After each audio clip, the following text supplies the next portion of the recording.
Welcome to The Real in Real Estate, your gateway to the source. I'm so glad you're here.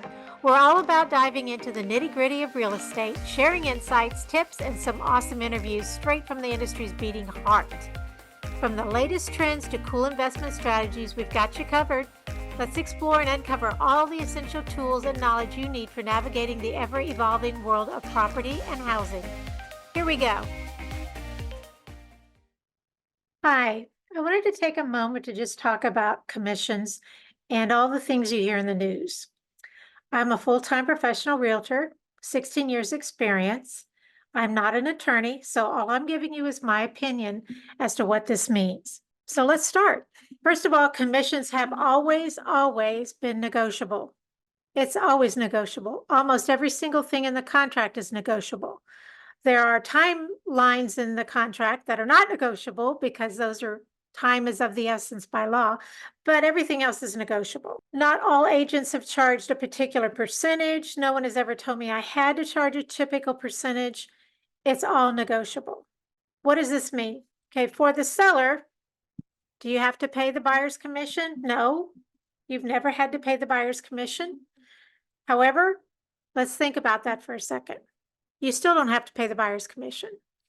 What's going to happen if the buyer's commission is not paid by the seller? Well, maybe nothing.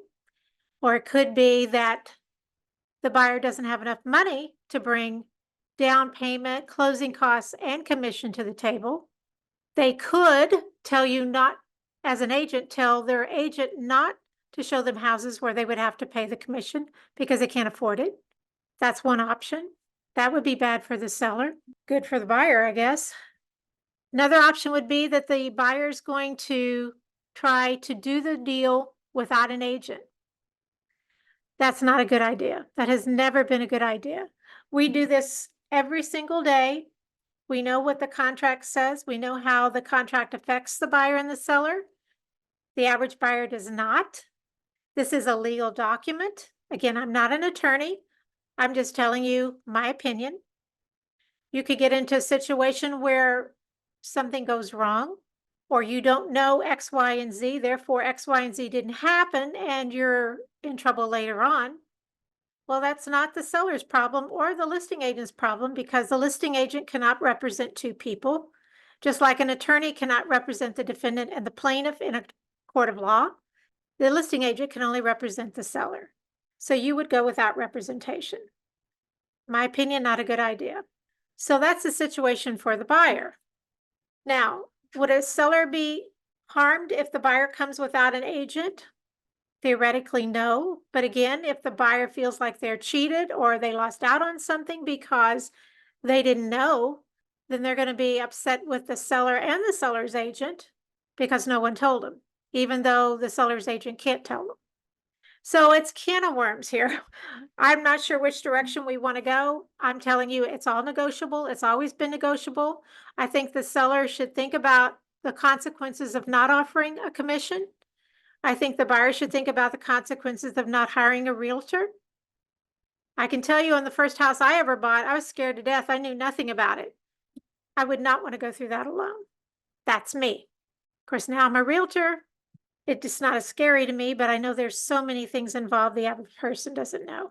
Bottom line, and I'm repeating myself, commission has always been negotiable.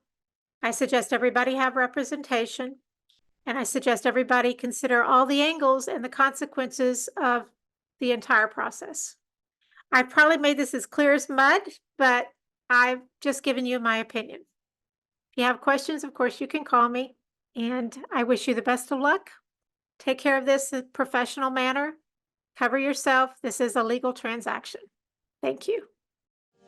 Thanks for tuning in to The Real in Real Estate, your gateway to the source. Be sure not to miss our upcoming episodes loaded with fantastic insights, expert tips, and all the latest trends in the property scene. Don't forget to stay connected with us on our Trilogy Realty Group socials: Facebook, Instagram, YouTube, and even TikTok. Until next time, take care.